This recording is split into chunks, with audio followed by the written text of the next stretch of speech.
What's good? How you doing, YouTube? Let me go live real fast on Facebook real fast.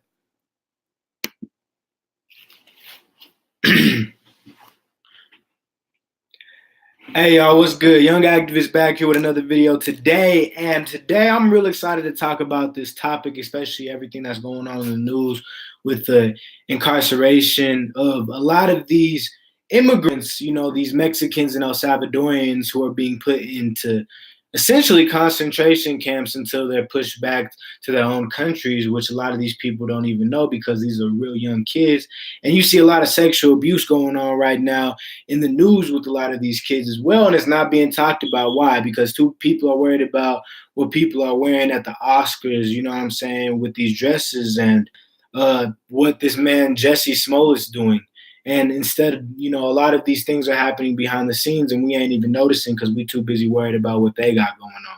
But I definitely want to talk about this information real fast because immigration is definitely another form of prison. We don't even understand that. So what the word incarceration means basically is hold on one second. It means to basically be imprisoned or confined of something. So, for example, you can be in prison or confined of something if you're just being held to do something that you're not trying to do. Like, for example, when we was in slavery as Negroes, we was incarcerated, we was imprisoned. Just like that's why you call prisons modern day slavery, because that's another form of enslavement or imprisonment. For example, we can say, for example, the reason why immigration is another form of imprisonment is because you're basically being bonded toward the country that you belong to or that you're born in by. And if you try to come to America to get better opportunities, to be able to make more income for your family and to be able to live a better life, guess what? In order to get to America, in order to be able to do all that, you have to be able to go through immigration policy. You have to sign papers. You have to understand the information, the history behind America from a white man's perspective, and then they'll let you into this country. And that's unfair to even begin with because we have to realize first and foremost, America is based off of what Mexicans have done.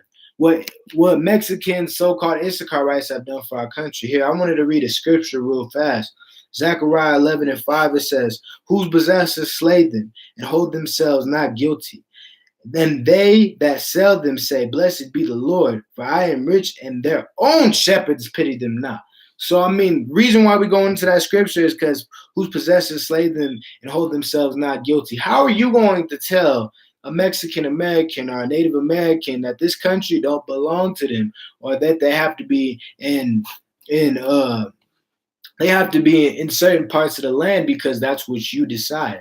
Why do you decide that their money's not valuable? Why do you decide that they're labeled as illegal aliens when this is their country to begin with? So they're holding themselves not guilty, and now we're having this quote unquote, do they deserve to be in this country? Is this country meant for them? Well, hell yeah, it was meant for them to begin with. It's always been meant for them because this is their country. We have to realize that, man. In Deuteronomy 28, verse 32, it says,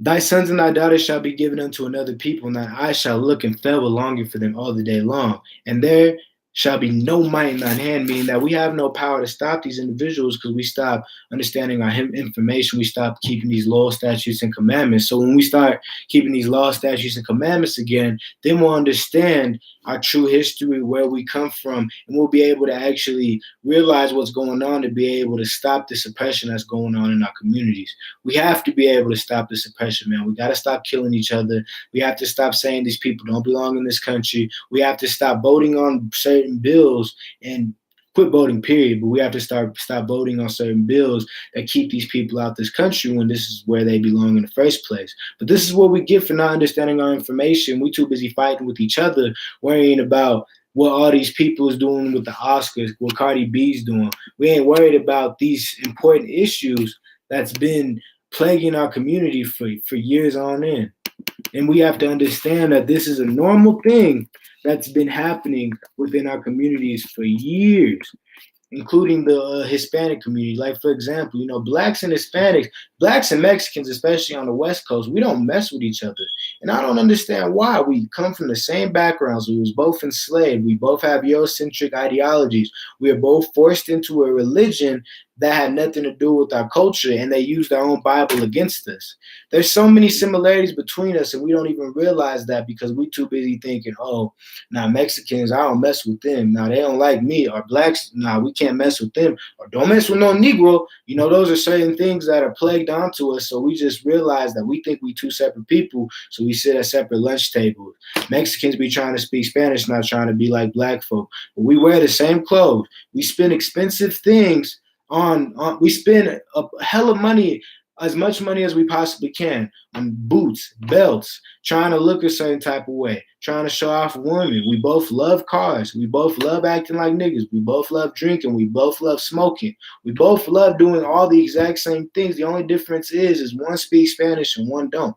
When we start understanding that we're the same people and we go through the same issues, then we can actually understand the incarceration and immigration is the same form of imprisonment of our communities. We just don't understand that there's many ways to skin a cat. There's many ways they're oppressing us. They're oppressing Puerto Ricans, they're oppressing Venezuelans. Ooh, man, Venezuela's going through it right now.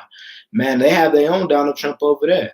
We have to realize, man, if we don't start standing up for our own communities, start working with one another, understanding our true history, where we come from, this type of stuff is going to keep happening. Immigration is another form of imprisonment, and these people are being imprisoned right now. Their family members, they got to call them from a certain line or hit them up on Facebook or Messenger, just be able to talk to them. It's no different from here when you're in prison. You have to be able to go to prisons and to just be able to talk to your people, or you have to put their number on like a specialized number to be able to communicate with them. But yeah, man, I just wanted to be able to give y'all a little information. I got this big video coming out tomorrow. You know, it's talking about make sure you're watching what your kids is actually doing on the internet, because there's this big thing called the Momo Challenge, and it's about suicidal contemplation. They pushing it on our kids real hard right now. But I wanted to give y'all this information and just tell y'all what's going on right now and keeping y'all updated that we need to be doing what we need to be doing in our communities. But hey, power to the people. Talk to y'all later, and goodbye. Woo-hoo.